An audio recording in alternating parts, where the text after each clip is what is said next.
Hello and welcome to part 5 of Agnès Forever. In this video I'm going to be talking about the main feature on disc 1 of the complete films of Agnès Varda, which is her final film from 2019, VARDA by Agnès, which I have here also in the BFI Blu-ray release. So this came out at the end of 2019 and she passed away sadly at the beginning of 2019. So unfortunately this was her final film, and it was kind of pretty much set up to be her final film. And I remember hearing about this. I think there was a trailer for it in the summer of 2019. I was like, holy shit, at first I thought maybe it was like a, just like a thrown together tribute documentary that had been, put together to commemorate her passing. And then I saw the trailer and realized, no, holy shit, she made this. This is her final film. And I was fascinated about whether it would be something where she was confronting her mortality and realizing she was reaching the end of her life and wanted to make a mark with one final film.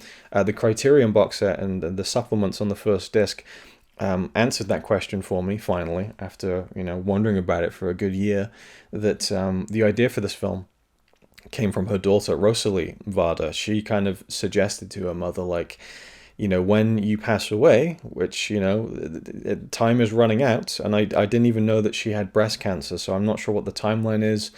It was kept quite private, as you can understand, but I don't know whether it was a case of they knew that she was going to, she wasn't going to make it. And so, again, like she says in one of the interview on the Criterion disc, time's running out. When you die, when you go, people are going to make movies about your life and your career. Why don't you make that movie now? And she said that it was kind of a race to finish the film. So it clearly was a case of where the writing was on the wall, and that Agnès was aware that her days were numbered, basically. And so she set out to make this the final word on her career and her life. She made a similar film in 2008 when she was about to hit her 80th birthday, called The Beaches of Agnès, which I talked about in part 1 of Agnès Forever, now that I've retroactively added those two videos from Agnès Vardathon to this series. So I've already talked about that film, but I would like to talk about it even more. And it's interesting to me how this box set is laid out, because the first, let me just grab it quickly, the first program, which we're talking about now, is of course Agnès Forever, which is where I've taken the title of this whole series now. And then the 15th disc and program is simply Beaches, which features the film The Beaches of Agnès. So I almost dropped to the set there. That would have been disastrous. So I'm probably going to rewatch it at the very end of this whole series to and it'll kind of be a nice bookending of the whole thing, right? I started with that film, kind of, and I'll end with that film, which it's a really similar film to VARDA by Agnès. Excuse the chair squeak. I need to get a new chair. This chair is squeaking so much, it's bugging the hell out of me. VARDA by Agnès is, she's on a beach, and beaches do figure into VARDA by Agnès, but it's by extension of The Beaches of Agnès. So The Beaches of Agnès was a film she made when she realized that she was approaching her 80th birthday, and she was terrified of, holy, I'm going to hit 80. This is huge, it's like she said, it's like a train coming towards me with 80 on the front, But she then later said that 90 to her was, it's okay, I've done 80, I'm good. But, The Beaches of Agnès was kind of this scrambling to make something to reflect on her life by the time she hit 80. This one is more of a, again, they're similar, which is interesting to me, and I was concerned going into this. I should say that I got this Blu-ray for Christmas last year. My mum got it for me. It was on my wish list. I said, if you're going to get me a Blu-ray, just get me this one, please. And of course she saw it and was like, what, whatever, don't care. I'll get it for you for Christmas, no worries. So I watched this in January, I think. I was really excited to get into this. And I might even include this at the end of the series as well, because this features the in conversation talk that she gave at the BFI, which if you saw part 1 of Agnès Forever, I mentioned that the night before I went to see The Beaches of Agnès at the BFI, where she was there in person, I got to see her and everything. The night before she'd done this talk. And I was kind of gutted because, yeah, it was great to see her in person and to be a few feet away from this woman who I admire so much and to see one of her films on the big screen. But to have seen her give this talk, which is something much more precious and in the moment, would have been amazing. I was gutted that I missed out on it, but they have included it on this release. It's an 83-minute recorded discussion and chat to the audience, an illustrated talk about her career at the BFI South Bank from the 10th of July 2018. So I might watch that and talk about it at the very end of this series. That'd be another great linking, bookending moment, perhaps. So when I watched this, I was thinking, is this just going to be a rehash of The Beaches of Agnès in a way? This kind of autobiographical, I should say, film about her life and her arts. And in a way it is. It feels similar, but there's a different flavor to it. In The Beaches of Agnès, she was a much more, active and, spry 80-year-old, in which she was a lot more active in the making of that documentary in terms of sequences where she's doing stuff for the film. In VARDA by Agnès, she is a lot more stationary. The majority of the stuff that is filmed for this documentary was done in these various screening rooms. There's a beautiful kind of, I think, opera house converted into a cinema. And she sat on the stage and she's giving these lectures to all these people who mostly seem to be young, impressionable, no doubt up-and-coming filmmakers who are kind of, for the most part, kind of hanging on her every word, as you would. Is it Agnès Varda? She's a fucking legend, right? So you have these various talks, and she guides us through her life as an artist. You get lots of stuff about her movies. It's like a 2-hour, film that goes into her early films, her later films, the films in the middle, where she's playing with documentary, playing with fiction. It talks a lot about her life and career as a visual artist. In her later decade, she became a visual artist in terms of art installations and playing around with the medium of art and video, and having triptych presentations and mixing real life elements with projected elements, and it's very, very interesting stuff to me. It's not like my favorite thing in the world, but it's stuff that I really get drawn in by. And actually, I will say that something I would have loved to have seen when looking at all of the extras on this Criterion release, I would have loved to have seen that they had somehow licensed the no, that can't be right. Oh, okay. These are programs. See, I thought that it was actually on there, and I just hadn't seen it. But there is a what would you call it? An art installation, visual art project that she made called the Widows of, how do I pronounce this little island? Noirmoutier? I don't know. No, that's not how you pronounce it, especially not in French. But it's the widows of this island where she had lived with her husband Jacques Demy. And it's just these women who have lost their husbands, and there's quite a lot of them, and she interviewed a lot of them just with a simple digital camera. And the art installation was a film in the center of these widows walking around a table on a beach, and then there's, I think, 14 screens around the central screen. And so people will go in, pick up a headphone, and the chairs are arranged in a square, 14 chairs. You sit down, you put the headphones on, you can hear one of the 14 things. So you sit down and you have your own personal movie to watch, and you don't hear any of the other ones, and it's all private. And that's a really interesting, fascinating way to present something. And they talk about that in the film, obviously. And I had been aware of it from before, so I think it must have been covered in the documentary The Beaches of Agnès, so I was already aware of it. But it would have been great if they'd included it as an extra, and had all 14 of the segments that you could watch individually, because I'd love to just see some of that stuff, the different work that she did that wasn't technically a film, But I also think that for Agnès, it probably was something that for her, it needs to be experienced in the way that she artistically envisioned it. And so, she mentions that when they took that film to other countries, they didn't want to subtitle the French, because then, people sitting down with the headphones, they could read other people's things, and it needs to be private for her. So they dubbed it into different languages, which is a bit more, must be more expensive and time consuming, but that was kind of the way she envisioned it. So obviously that's why something like that wouldn't make its way onto a physical media release. Anyway, that's a digression while talking about a film that is full of wonderful digressions. And so the majority of the film, Agnès is sitting, talking to people and saying, so there's this film I made, and she'll talk about it and show a clip, then we'll see the clip, and then she'll comment on something about it and say, and she'll segue into something else, and it's never like chronological, starting at the beginning, ending at the end, although towards the end it does kind of go towards her last film that she made, Faces, Places, and it ends there, so there's a sense of finality to the documentary in that sense, but it jumps around all over the place in really interesting ways. And actually, there's a moment where she's, giving the talk to, in one of the big rooms, and she says that I'm not going to go through all of my films because there's too many of them. So this won't be a oh, what was the term that she used? I think she said this isn't going to be a criminology, and then she went, "Oh, sorry, a chronology," and so people laughed that she said criminology. I'll leave that one in for free instead of chronology. Just the fact that she left that in was great. Like, she fucked up what she was trying to say. People laughed. It was kind of a funny moment. She kept it in the film. From what I can tell, she gave the same talk in different locations, and the film intercuts between them, which is really nice because it's almost like a weird protracted form of match cutting where it's just subconsciously pleasing that she's talking about something in this rhythm and going from one film or art subject to another. But even though we cut back to different rooms that she's talking in, it stays we go on the same road. I don't know, it was a nice, pleasing. The way that it was edited was really nice. I liked that.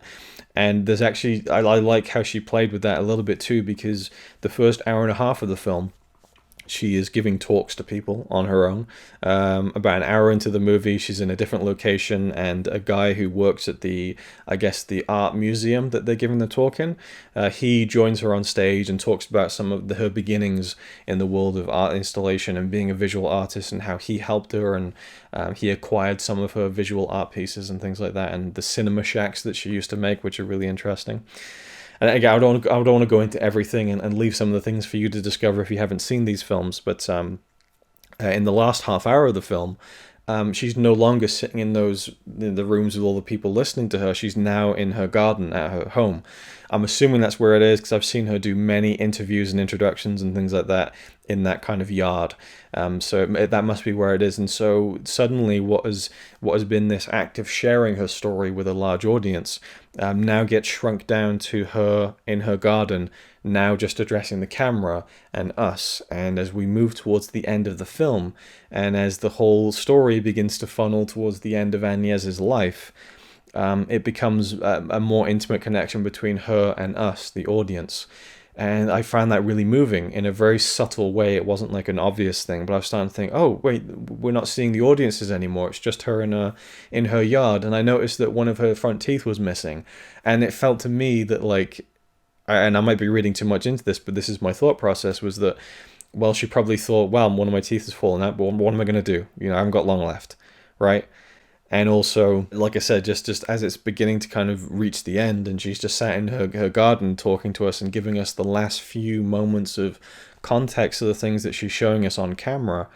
It's just her in her garden, just giving us the final moments of things that she'd like to talk about before she goes. And that's kind of really bittersweet, I think. Okay, and now it's time for another digressionary audio insertment into the video. Insertment, is that even a word? I don't know. But I wanted to mention this because I was going through the Blu-ray of VARDA by Agnés to get images to use for this review, and I was really struck by this moment in which we see Agnés in her yard, and she's talking about whatever it is she's talking about. I forget the actual context, but the point is, this is towards the end of the film. We're now done with the sections of her in big screening rooms talking to a big group of people. She's now directing, speaking to us directly, I should say. And I noticed something really subtle, which is a leaf falling down in front of the camera, as you can see here. And then I thought, oh, well, okay, that's just like, she's in a yard, a leaf fell down. It was one of those kind of, serendipitous moments. It looks quite nice. But then another leaf falls. And then another. There's 3 leaves that fall during this shot.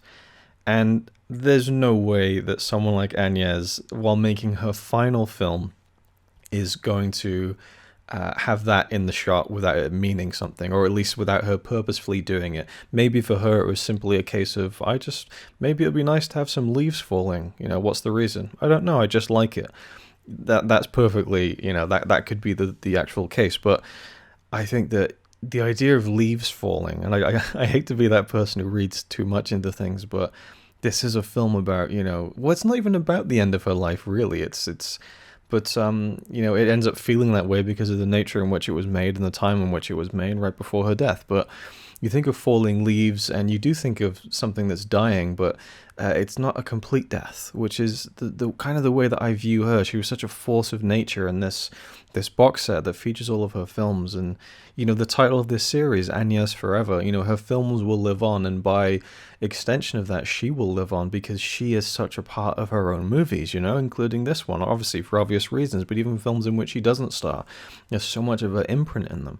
And the idea of the leaves falling and autumn and reflection, but also this idea of, you know, leaves falling, but they'll grow back again someday, you know.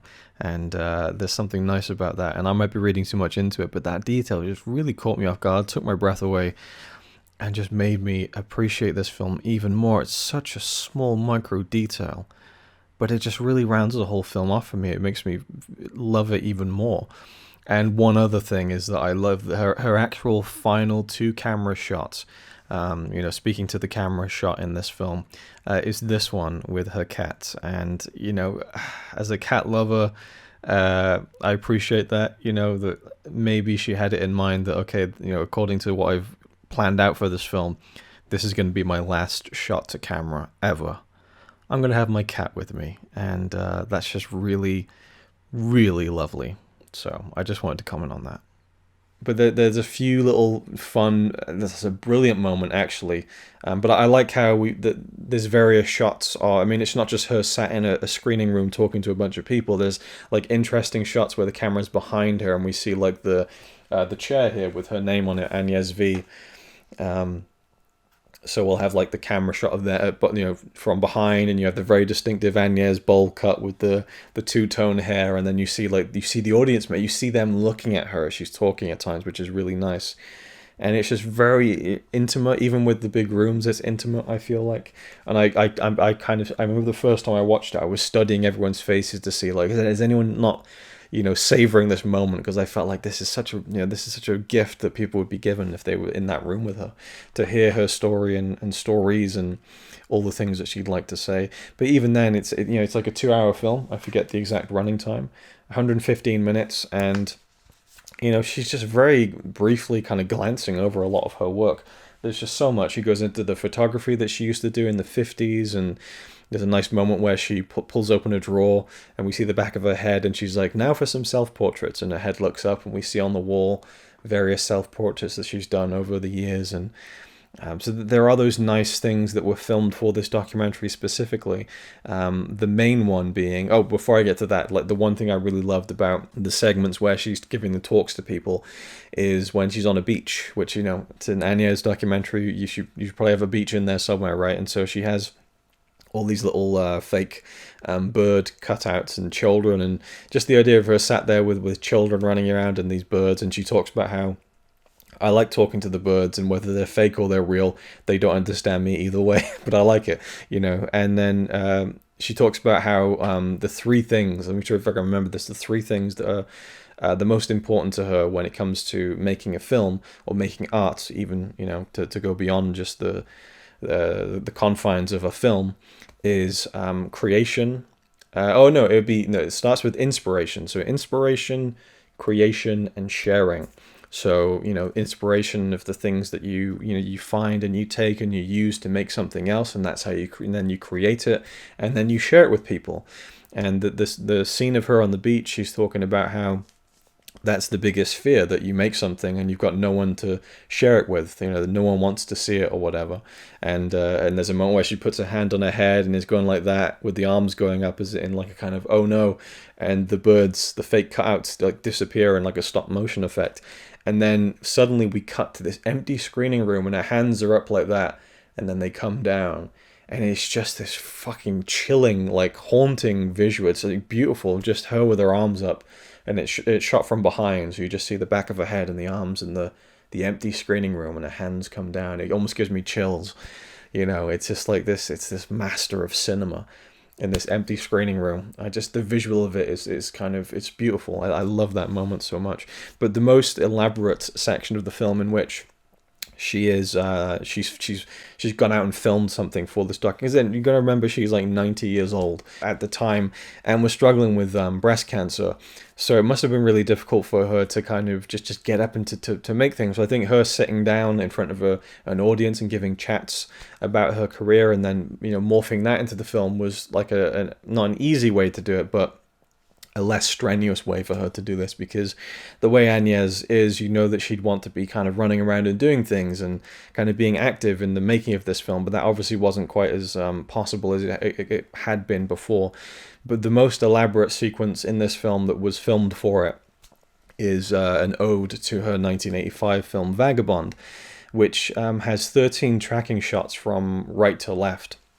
And she explains in this film that the reason she did that is because in the West, we're used to reading left to right. That seems like the orientation to go, and it's kind of the way our minds are configured to read something moving forward, and where right to left would be moving backward. Even though you can have someone moving right to left while walking forward, it's just the way that our brains are wired because of the direction of the text and everything, and the way that we read and all that kind of stuff.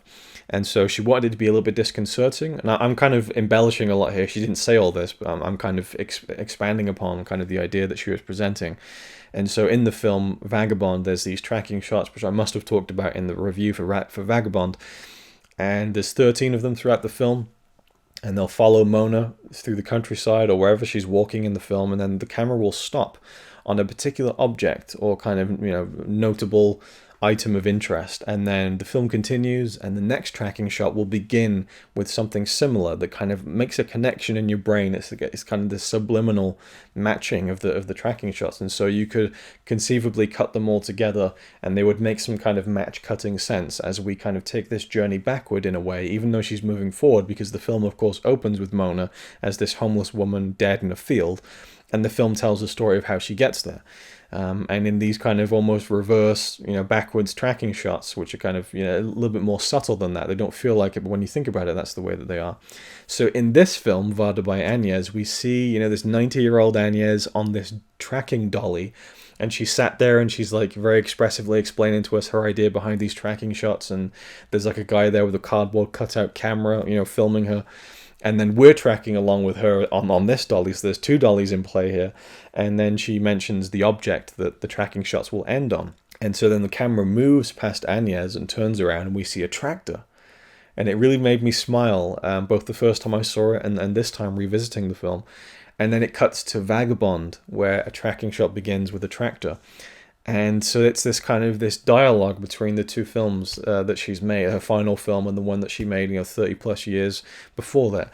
I just love that, the way that she's able to create those little moments where she's again creating a dialogue between two films that she's made across many decades. That was really nice. And then the actress who played Mona, who was like 17 when Vagabond was made, Sandrine Bonnaire, she comes to speak with Agnès on the dolly thing, and it's raining. They've got like a blanket they're sharing between them in this kind of rainy countryside setting. They've got two umbrellas and a blanket, and they just discuss the making of Vagabond, and it's a really nice exchange between the two, very playful. And now you see Mona, or Sandrine Bonnaire, is like, she must be in her early 50s now, so it's kind of, it's that was the highlight for me of the film as far as something that was newly created. But even though a lot of the film is just clips from her movies and her talking, doing voiceover over them, which is both in the form of the chats that she's giving to audiences and then also to us as an audience for this film, it is still fascinating. And there's just so many wonderful little stories that I could just be sat here talking about it, indefinitely, I think. But when I first watched it, I really enjoyed the film. It was a really touching finale for Agnès, but maybe some of it dragged a little bit in terms of how I'm not as interested in the visual art side of it, but that was a huge part of the final few decades of her life, and so it should take just as much importance in this film that it's her final word. She is very much in this film making the film that someone else probably could have made, after she died, but doing it in her way, with complete control. And I think that's a great thing to do. And so it does ultimately end up feeling very similar to the Beaches of Agnès, but with the Beaches of Agnès, as she mentions in this film, which is, it almost gets kind of Vardaception-y, with all these different films and talking about films within the films.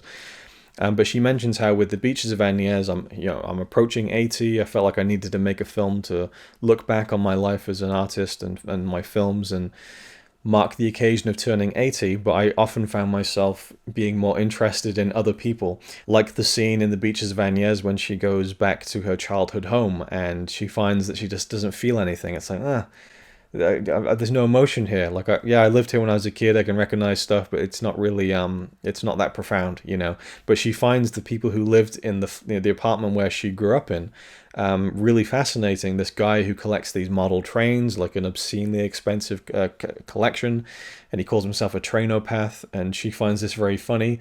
And, I love the end of that sequence in the Beaches of Agnès where she's like, well, the childhood sequence was a bust, but at least we met the guy with the trains. And so in this film, VARDA by Agnès, she talks about how, I still ended up turning the camera towards someone else, which is kind of the way that it goes with the digressions. Whereas this film, VARDA by Agnès, is more focused on herself, I think, than the Beaches of Agnès. They're both hugely autobiographical, but it's kind of difficult to compare them because they are very similar, but they're very different at the same time, I think. And this one feels a bit more, again, focused on her work more, and also due to the untimely nature of it, the final word. It's her swan song. It's okay, I got one last shot at this, and there are these moments of the Varda-esque flourishes that she loves to put in her films. There's a tiny beat where she's talking to the audience and then she turns to the table, there's a little bird on there and she's like, isn't that right, little birdie? And people laugh, and it's a completely pointless cutaway that is just almost something you'd see in Family Guy, but it's the kind of thing she's been doing for a very long time, and of course she would include something like that, and it just brings a smile to your face. And I don't know if this is in another film. I'm assuming it might be from some other documentary she's made, but they talk about the tribute to Zagugu, I think is the name of her cat who passed away, and she made an art installation of her grave. It was a female cat, and this guy who she talks to in the film loved it so much that he acquired it, and so they now have this permanent. I hope it's still permanent, because I'd love to actually visit it myself one day. It's a shack outside the museum where you can go inside, and there's a mound of dirt, and the projection of the film that she made of the grave of her cat is projected onto it. And they bring some young children to come in and watch it, and then they come out of the shack, they run out, and they ask Agnès about it, like, is there really a cat buried under there? And Agnès is like, well, that's a good question, the real cat, she isn't buried there, but she's buried somewhere that looks just like that, on an island somewhere. And they're like, oh, okay.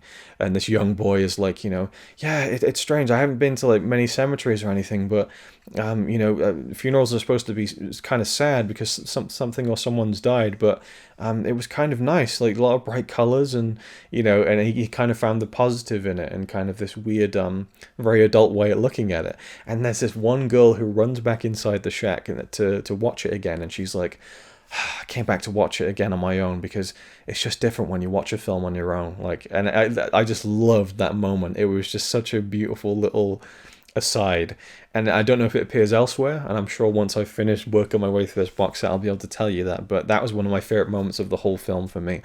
And then finally we have the last moment, which is just such a hauntingly, and I'm going to say haunting and beautiful a lot, I think, in this series, but just a phenomenal final note to this film, which I don't want to spoil. I mean, it's tricky. If you've watched this far, you've probably seen it already, right? I don't know. That's kind of the tricky thing, but it's an outtake of sorts. Well, I'm not sure if they used it in the film Faces Places from 2017, but she covers that film towards the end of this film. And that's kind of interesting, where she's reflecting on something she made like the year before. But, it all seems to it seems like life and reality seems to catch up to Agnès as this film reaches its conclusion. And she talks about the film she and JR made together, and the mural that they put up on the World War II bunker that had fallen off into the beach. And then that gets washed away. And then we see Agnès and JR sat on the beach, and it's a windy day. The sand is swirling in. It's this ethereal kind of otherworldly scenario. And she says in the voiceover, me and JR thought about ending Faces Places this way, with me and him just disappearing into the sand.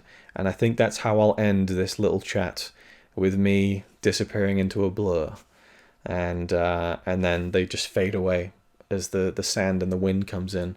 And then we just see the sand drifting over. And she, before that, she talked about how the wind and the sea will kind of wash everything away eventually. And that's the film. You know, like, holy shit. What a way to end a career. What a way to end a filmography. Just beautiful, you know, and again, haunting, you know. But I'm sure she would have liked that. I think she would have found that kind of funny, or kind of, well, not entirely funny as in comedic, but I think she would have got a kick out of that. Like, the idea of that being the final thing we see from her is fading away on a beach, you know, in front of our very eyes in a very, you know, otherworldly fashion. It's just kind of, it has both has meaning to it, and is also kind of humorous in a way, which I would say that's how I view Agnès.